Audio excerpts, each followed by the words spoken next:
নমস্কার, আশা করি সবাই ভালো আছে। আজকে আমি রান্না করছি জলপাইয়ের চাটনি।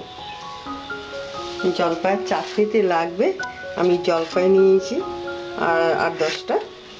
লাগবে আমার সর্ষে, শুকনো লঙ্কা, হলুদ, চিনি আর স্বাদ মতো নুন, সর্ষের তেল।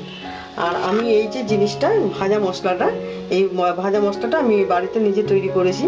এটার মধ্যে সব আছে, ধনে আছে, মৌরি আছে, জিরে আছে, শুকনো লঙ্কা আছে, তেজপাতা আছে, জোয়ান আছে, মেথি আছে, সব মিশিয়ে আমি একটা মশলা তৈরি করে নিয়েছি, গুঁড়ো মশলা। এটা আমি নামানোর আগে মশলাটা দেব। গ্যাসটা জ্বালাবো। এবার আমি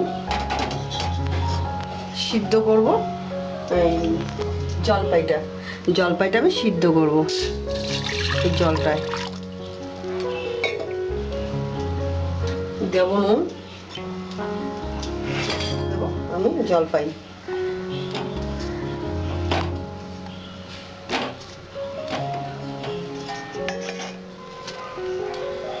ঢাকা দিয়ে দিলাম। আমার জলপাইটা সিদ্ধ হয়ে গেছে। জলপাইটাকে তুলবো। গ্যাসটা আমি অফ করে দেবো। জলপাইটা আমি তুলে নেব। এবার জলপাইটা তুলে, জলপাইটা ভালো করে ঠান্ডা হবে, তারপর এটার আমি চটকাবো। চটকিয়ে আমি চাটনিটা করবো। এই যে আমি জলপাইটা চটকিয়ে রেখেছি, এই জলপাইটা দিয়ে চাটনিটা হবে। কড়াইটা বসালাম, গ্যাসটা জ্বালিয়ে। এবার আমি কড়াইয়ে তেল দেব।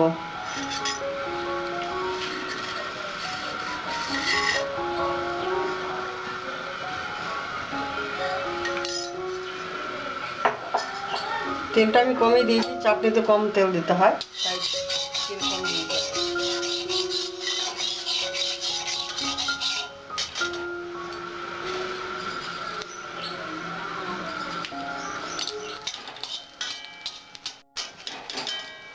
এবার আমি সর্ষে ফোড়ন দেবো।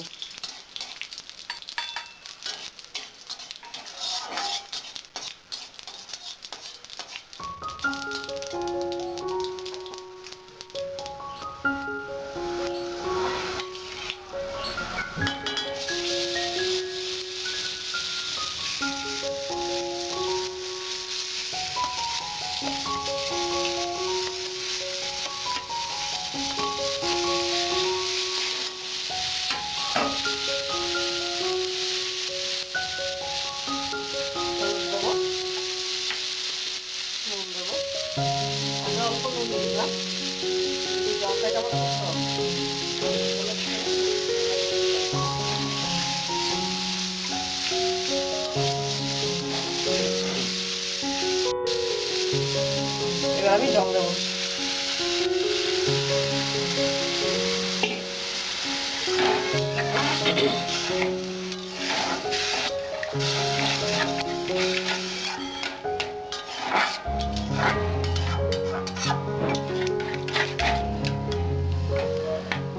চিনিটাও দিয়ে দেবো।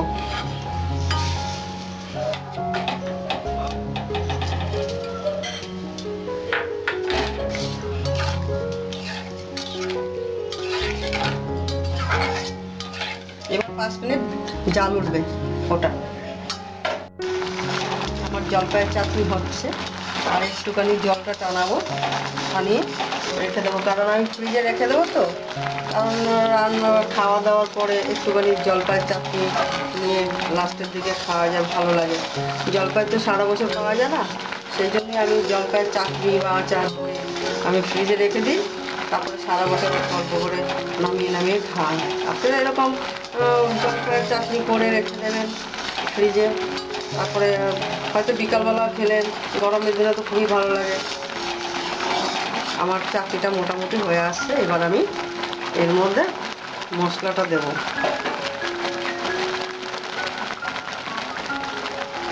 আমি ভাজা মশলাটা করে রেখেছিলাম, ওই ভাজা মশলাটা আমি দিয়ে দিলাম। আমাদের একটু বাইরের খাওয়া কমই হয়, বাইরের খাওয়া ধরতে গেলে খাই না, আমাদের বাড়িতেই মোটামুটি তৈরি করে খাই আমরা।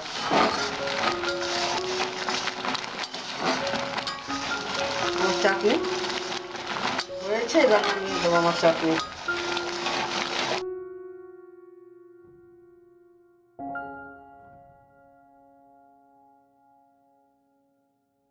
আমি যেমন চাটনিটা রান্না করেছি জলপাইয়ের, ঠিক তেমনভাবে আপনারা রান্না করবেন, রান্না করে খাবেন।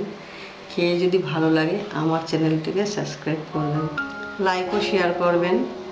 আমার ভিডিওটি দেখার জন্য ধন্যবাদ।